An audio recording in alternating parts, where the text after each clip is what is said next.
नमस्कार. बाबा आमट्यांचा नातू आशिष जपानमध्ये रेल्वे डब्यातून प्रवास करीत होता. तो ज्या डब्यात बसलेला होता तो डबा जवळजवळ मोकळाच होता. 2-3च माणसं त्या डब्यामध्ये होती. दुसरी एक व्यक्ती जपानची येते आणि आशिषच्या शेजारी बसते आणि थोड्या वेळानं त्या व्यक्तीनं काय केलं पहा, जपानी व्यक्तीनं खिशातील सुईदोरा काढला आणि ती व्यक्ती ज्या ठिकाणी बसलेली आहे त्याच्या खाली सीट फाटलेली होती, ती सीट शिवत होता. आशिषने त्या व्यक्तीला विचारलं, का हो तुम्ही रेल्वेचे कर्मचारी आहात का? तो म्हणतो नाही.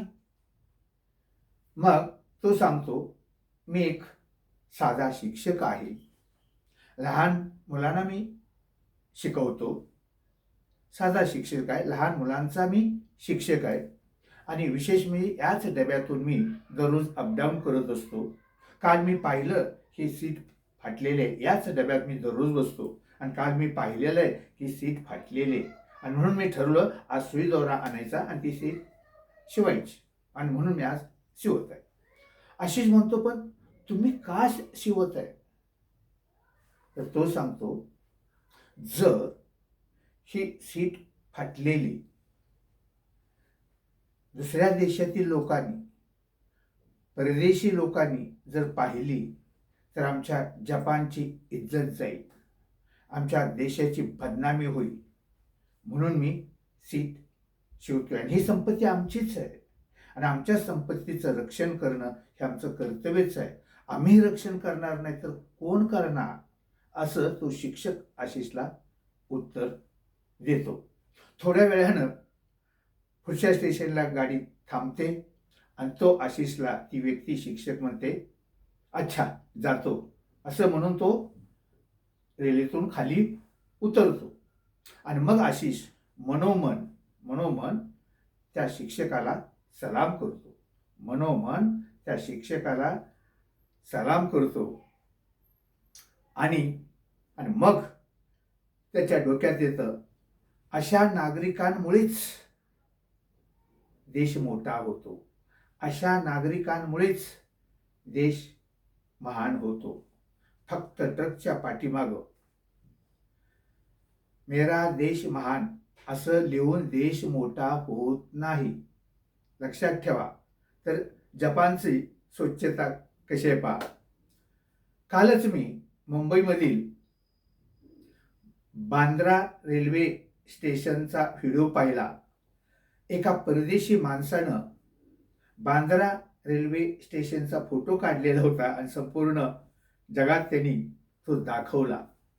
तर उकरड्यात जसा कचरा असतो तसा बांद्रा रेल्वे स्टेशनमध्ये कचरा होता. फक्त आपण म्हणतो आमची संस्कृती महान, आमची संस्कृती महान. प्रत्यक्षात मात्र चित्र वेगळंच आहे. चंदनाचं झाड कधी सांगत नाही मी चंदनाचं झाड आहे, मी चंदनाचं झाड आहे, परंतु त्याच्या सुगंधामुळेच कळतं ते चंदनाचं झाड आहे.